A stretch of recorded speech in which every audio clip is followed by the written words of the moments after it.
Good morning, student. We are just continuing our previous chapter. As you know that we are continuing to या फिर we are going to discuss about the scope of economics. ठीक है student, first let me tell you one thing, that what is the scope means. What do you mean by scope? ठीक है, तो let me clear you one thing, that scope means the area. Scope means area, or we can say field, area, or we can say field. ठीक है, जैसे आपने commerce लिया है तो ठीक है, उसका स्कोप क्या है, that you can select for MBS, आप एमबीएस में जा सकते हो. You can select for CA, CS, BCom etcetera. Means there would be many options. ठीक है, means these are the field where you can switch. Yes और no? So in same way economics always या फिर economics also have a scope. ठीक है, economics जो है उसका भी स्कोप होता है. तो स्कोप ऑफ इकोनॉमिक्स मतलब इसमें भी वेरिएशंस है. किसी इकोनॉमिस्ट ने बोला ऐसा व्यू रखो, किसी ने बोला वैसा व्यू रखो, मीन्स डिविएशंस है. So we had distributed in two parts, means the points given by modern economist and the points given by the Keynesian view. मतलब जो प्रीवियस जो क्लासिकल इकोनॉमिस्ट थे या प्रीवियस थे उनके बारे में भी कुछ पॉइंट्स हैं, उन्होंने भी कुछ स्कोप में रखा है, एंड मॉडर्न इकोनॉमिस्ट ने भी स्कोप में रखा है. मीन्स कि एरिया कहाँ कहाँ पर इकोनॉमिक्स यूज होगा. तो सिंपली कोई डिफरेंस नहीं है, 3 पॉइंट्स इधर है, 3 इधर भी है, बट उन्होंने एक एक्स्ट्रा पॉइंट ऐड कर लिया है. ओके, अगर हम ऐसे लर्निंग पॉइंट ऑफ व्यू से बात करें तो बाकी समझने के लिए टेक्निकली तो बहुत सारी डिविएशन है. सो जो कीन्स हैं उन्होंने बहुत ही पुराने इकोनॉमिस्ट है. आप जब 12th क्लास में आओगे तो आप कीन्स की थ्योरी भी पढ़ोगे. इन्होंने डिमांड सप्लाई से रिलेटेड या फिर जो इकोनॉमी जो है, मैक्रो इकोनॉमी के जो कॉन्सेप्ट्स हैं, उन्होंने इसके अंदर बहुत सारे अपने व्यूज़ दिए, वो आप 12th में पढ़ोगे. ठीक है, सो अभी अपन 11th का ही कंटेंट डिस्कस कर लेते हैं. तो the first content is that, means the first area of economics is that subject matter of economics. Means what subject matter you are going to discuss would be the part of your economics. मतलब सबसे पहली चीज़, जैसे आपने commerce लिया है, मैं आपको एकदम एक्सप्लेन करती हूँ सिंपल तरीके से. आपने कॉमर्स लिया है तो आपके सब्जेक्ट क्या है? You have to study accounts, you have to study business. Means these two are compulsory subject for you. ठीक है, for a person who is shifted to IP, maths, और we can say ego, then there would be deviations. ठीक है, but if we are talking about the commerce student, means we are talking about the accounts in business which are compulsory in nature. In same way there is also a subject matter of economics, means which subject you are going to study, means we are dealing it, हम इसको dealing कर रहे हैं और हम इसको आगे पढ़ेंगे भी से कि सब्जेक्ट मैटर में क्या क्या चीज़ें आती है. Basically subject matter would contains 3 parts. Means classical economist का व्यू पढ़ेंगे, वेलफेयर का व्यू पढ़ेंगे, ह्यूमन बिहेवियर पढ़ेंगे. मीन्स बेसिकली जो हमारी जो वेल्थ ओरिएंटेड डेफिनेशन है उसको भी कवर करता है इकोनॉमिक्स, वेलफेयर की डेफिनेशन को और स्कैरसिटी की डेफिनेशन को भी कवर करता है. So this would be the part of subject matter. इसको अपन बाद में और अच्छे से डिटेल में पढ़ेंगे. Next is relation of economics with science. Means economics it's dependent on social science. मतलब इकोनॉमिक्स जो है वो सोशल साइंस पे बेस्ड है. Social science means what is social science. आपको जब भी कुछ चीज़ समझ में नहीं आता तो उसको डिस्ट्रीब्यूट कर दो, सोशल साइंस. ठीक है, social means related to society. ये किससे रिलेटेड होती है? सोसाइटी से रिलेटेड होती है. And science would have some predetermined rules and regulations. ठीक है, या फिर साइंस जो है वो predetermined rules, practical implications के ऊपर बेस्ड होता है. So we can say that economics is dependent, या फिर economics is related with society and its predetermined rules. Means we can say that economics has some specific criteria which every member of society would follow. Means आप सोचो कि अगर कभी किसी product की price increase होती है तो डिमांड ऑटोमेटिकली क्या हो जाएगी? डिक्रीज हो जाएगी. मतलब कोई चीज़ महंगी मिल रही है, आप परचेस करोगे क्या? नो. ठीक है, और अगर कोई चीज़ सस्ती मिल रही है तो आप सोचोगे चलो स्टॉक को अपन अपने पास स्टॉक मेंटेन करके रख लेते हैं, एक्स्ट्रा परचेस करते हैं, extra consumption, sorry extra purchase कर लेते हैं फॉर फर्दर कंजम्पशन, है ना. तो सेम वे में यही बोलते हैं that it is social science. Social science क्यों बोला? बिकॉज साइंस जैसे इसमें प्री डिटरमाइंड रूल्ड है, प्लस सोशल इसलिए बोला just because it is related to society. So we can say that relation of economics is with social science. It would be the part या फिर it would be the subject matter of economics और scope of economics. Next is nature of economics. Means हमको study करना है economics के nature को. ये एक सिंपल पॉइंट है, या इसके अंदर अपन ये नेचर ऑफ इकोनॉमिक्स के अंदर पढ़ेंगे कि इकोनॉमिक्स जो होती है वो पॉजिटिव भी होती है नेचर में, जो नॉर्मेटिव इकोनॉमिक्स है वो भी होती है. ठीक है, माइक्रो माइक्रो बहुत सारे कंपोनेंट्स हैं. अब मॉडर्न इकोनॉमिक्स ने जो व्यूज़ रखे उसके अंदर क्या था? सब्जेक्ट मैटर ऑफ इकोनॉमिक्स तो था एज कीनेस के व्यू के अकॉर्डिंग. उसके साथ से उन्होंने नेचर ऑफ इकोनॉमिक्स भी लिया as it had been written here also, and relation of economics with social science ये पॉइंट भी था. उन्होंने ये 3 पॉइंट्स तो लिए स्कोप में, but they also include limitations of economics, means what are the drawbacks of economics, they also covered this into the scope of economics. उन्होंने इसको भी scope of economics की कैटेगरी में माना, that limitations are also the part of scope of economics. ठीक है, मतलब basically आपने कॉमर्स लिया है, it means you can not opt for engineering, आप बीकॉम करके इंजीनियर नहीं बन सकते, यस और नो, या कॉमर्स लेके आप इंजीनियरिंग नहीं बन सकते, इंजीनियर नहीं बन सकते, सिंपली मैं अगर ये बोलूँ या बोलूँ कि बीकॉम करने के बाद आप इंजीनियर नहीं बन सकते, ये बीकॉम करने के बाद डॉक्टर नहीं बन सकते डायरेक्टली, है ना, तो it is the limitation of your subject. वैसे ये पीसीएम का बच्चा है, इंजीनियर है, वो चार्टर्ड नहीं बन सकता, है ना, मतलब आपको एक पर्टिकुलर कोर्स सिलेक्ट करना पड़ेगा। तो सेम वे में लिमिटेशन ऑफ इकोनॉमिक्स हो गई, means we have some predetermined area where we have to prevail, ठीक है, we have to follow that particular area, so it would be the scope of economics, जो modern economics में इसमें limitation को भी cover किया है। Now let's discuss the subject matter of economics, अब अपन सब्जेक्ट मैटर पढ़ लेते हैं।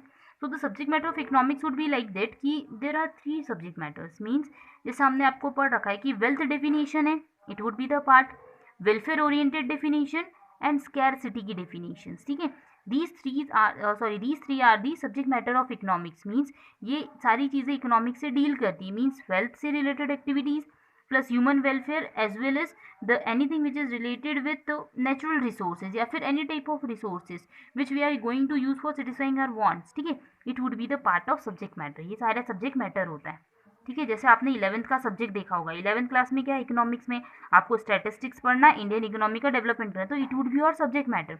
फिर आप 12th में आओगे तो क्या पढ़ोगे, आप माइक्रो इकोनॉमिक्स को स्टडी करोगे, मैक्रो इकोनॉमिक्स को करोगे, तो it would be the subject matter, means subject matter means the elements which you are going to use, या फिर जो कंपोनेंट्स आपको यूज करना है, which type of study you want to do, it would be the name of subject matter. तो सबसे पहले हम क्लासिकल इकोनॉमिस्ट के व्यू लेंगे, next there would be the views of welfare views, then human behaviour से related, ठीक है। So classical economics के अंदर आता है wealth oriented definition, in welfare views we are going to discuss about the welfare views, means welfare oriented definition given by Alfred Marshall, and in human behavior we are going to discuss about the definition given by Robbins, ठीक है। तो जैसा कि आप ये definition तो जानते ही हैं, तो वेल्थ की डेफिनेशन तो एडम स्मिथ ने बोली है, दी है, हम पढ़ चुके हैं, वेलफेयर की डेफिनेशन मार्शल ने दी है, और रॉबिन्स की डेफिनेशन स्कैरसिटी की डेफिनेशन रॉबिन्स ने दी है, ये हम पढ़ चुके हैं, तो आप उसको एक बार बस रीड कर लीजिएगा, that would be the part of या फिर सब्जेक्ट मैटर ऑफ इकोनॉमिक्स, ठीक है। अब अपन नेक्स्ट टॉपिक जो है उसे नेक्स्ट क्लास में इसी वीडियो में देख लेते हैं, दैट अब नेक्स्ट टॉपिक जो है it is related to human activity. वैसे मैंने आपको उसको छोटा सा एक शॉर्ट में एक्सप्लेन किया था, अभी मैं आपको प्रॉपर तरीके से एक्सप्लेन करती हूँ, ठीक है। तो basically human activities are of 2 type, means there may be economic activity और there may be non economic activity, means we can say that economic activities are classified into 2 parts, one is economic activity and next is non economic activity. So अब देखना है कि economic activity क्या होता है, ठीक है। उसके पहले आप ये देखो, नॉन इकोनॉमिक एक्टिविटी मतलब आप उसको सिंपल ही लिख दो, नॉन मतलब क्या होता है, नॉट इकोनॉमिक एक्टिविटी, ठीक है। तो अब सबसे पहले अपन इकोनॉमिक एक्टिविटी देख लेते हैं कि व्हाट इज इकोनॉमिक एक्टिविटी। तो economic activities are those activity which are related with wealth orientation, wealth development, और which are related with money, ठीक है। Any activity which is related with money would be known as economic activity, but some economist have different views, मतलब उन्होंने कुछ एक different view भी दिया, means money would be the main aim, but we can say that activity which is related with resources, ठीक है, means use of resources या consumption of resources, it also would be the part of economic activity, उसको भी अपन economic activity में डालेंगे। So basically we can say that economics activities are those activities which are related to wealth creation, which are related to money, it would be known as economic activity। जो भी चीज़, मतलब आप कुछ भी करो, shop पे जाके बिस्किट खरीद रहे हो, ठीक है, इकोनॉमिक एक्टिविटी हो गई। आप अपने घर से कुछ सामान लेने के लिए जाते हो, आप कोई मेडिसिन परचेज करते हो, आप किसी डॉक्टर को दिखाते हो, आप किसी टीचर से पढ़ते हो, means any type of activity you are going to do, but there should be the exchange of money, it would be known as economic activity, ठीक है। अब क्या हो गया, नॉन इकोनॉमिक एक्टिविटी, कुछ समझने की ज़रूरत नहीं इसमें, सिंपल अगर इकोनॉमिक आ गई तो नॉन इकोनॉमिक ऑटोमेटिक आ जाएगी। देखो क्यों, क्योंकि non economic means not an economic activity, मतलब वो एक्टिविटी जो इकोनॉमिक नहीं है। तो बेसिकली यहाँ पे मनी का प्रेजेंस था, so there would be an absence of money, इसमें मनी होगी नहीं। नेक्स्ट, ये वेल्थ से रिलेटेड होगी नहीं, यस और नो, ठीक है। तो any activity which doesn't related to wealth creation और money would be known as non economic activity. जैसे आपके घर में आपकी मम्मी आपके लिए खाना बनाती है, तो वो पैसे थोड़ा ना लेती है इसके अगेंस्ट में कि चलो आज मैंने खाना बनाया 500 रुपये दो, 1000 रुपीज़ दो। आपकी घर में आपकी भैया दीदी या कोई भी मम्मी आपको जस्ट अज्यूम पढ़ा रही है, उनसे पैसे तो नहीं मांगती ना, ये सुनो है ना, सिंपल वे में हम बोल सकते हैं that it would be non economic activity. Just अपन एक एग्जाम्पल लेते हैं जो आप इकोनॉमिक और नॉन इकोनॉमिक में क्लासीफाई कर सकते हो। ठीक है, तो वेरी फर्स्ट मतलब जैसे आप एग्जाम्पल लो इकोनॉमिक एक्टिविटी का, तो टीचिंग बाय अ टीचर, एक टीचर आपको पढ़ा रहा है, ठीक है, तो it would be economic activity. आपको कोई सर्विसेज रेंडर कर रहा है तो it would be your economic activity. या फिर सिंपल बोलूँ, आपकी एक शॉप है, उसमें आप एक शॉप पे जाते हो, बिस्किट परचेज करते हो, तो it would be your economic activity. अब नॉन इकोनॉमिक मतलब टीचर ने आपको पढ़ाया, it would be economic activity, but just assume teacher ने नहीं पढ़ाया आपको, आपकी मम्मी ने पढ़ाया, your mother taught you, then it would be your non economic activity. क्योंकि आप मम्मी को पैसे तो नहीं दोगे कि मम्मी आज आपने मुझे ट्यूशन पढ़ाई, पैसे लो, नहीं ना। ओके, सेम वे में आपकी खुद की शॉप है, उसमें जाके आप बिस्किट लेते हो, बिस्किट खाना है, बिस्किट लेते हो, तो it would be non economic activity. आप ऐसा तो नहीं बोलोगे कि पापा मेरे को बिस्किट चाहिए, आप पैसे ले लो और आपकी शॉप में से बिस्किट दे दो, नहीं बोलोगे ना। ओके, ठीक है, ये चीज़ तो बहुत सिंपल तरीके से समझ में आ गई। तो अब इसके फीचर्स पढ़ लेते हैं। तो features of economic activities are wealth oriented. Wealth oriented means you the main object of your activity would be the creation of wealth. Wealth मतलब जैसे आप या तो आप अपने लिए कोई कैपिटल असेट्स परचेज करते हो, जस्ट लाइक आपकी वेल्थ जो है वो क्रिएट होती है, ठीक है। जैसे हम एग्जांपल ले सकते हैं कि आपने कार परचेज की, ठीक है, या फिर हम बोल सकते हैं कि आपने कोई घर बनाया, हाउस बनाया, कुछ भी चीज़, ठीक है। आपका कुछ भी एक्टिविटी जो होती है वेल्थ से रिलेटेड होती है, ठीक है। Means multiplication of money would be there, ठीक है। वेल्थ मतलब क्या, तो सिंपली मनी का मल्टीप्लीकेशन, उसी को अपन क्या बोलते हैं, वेल्थ बोलते हैं। आज हम 1 रुपये देके कुछ रुपीज़ अर्न करते हैं, मीन्स हमारा 100 रुपीज़ का इन्वेस्टमेंट है, वो कुछ सालों के अंदर 150 रुपीज़ हो जाता है, तो it would be our wealth, ठीक है। तो मनी का मल्टीप्लीकेशन होता है, बेसिकली मनी से रिलेटेड होता है। Next, legal activity means any activity which is related with legality. It would be economic activity. Means we can say कि जैसे ब्लैक मार्केटिंग है तो it's not an economic activity. या फिर ब्राइब है, रिश्वत देना, वो एक तरीके से इकोनॉमिक एक्टिविटी नहीं है, just because it's not legal in nature, ठीक है। तो यहाँ पे वो कॉन्सेप्ट आ जाता है रिसोर्सेस वाला, ठीक है, इसलिए मैंने आपको दोनों कॉन्सेप्ट बताए।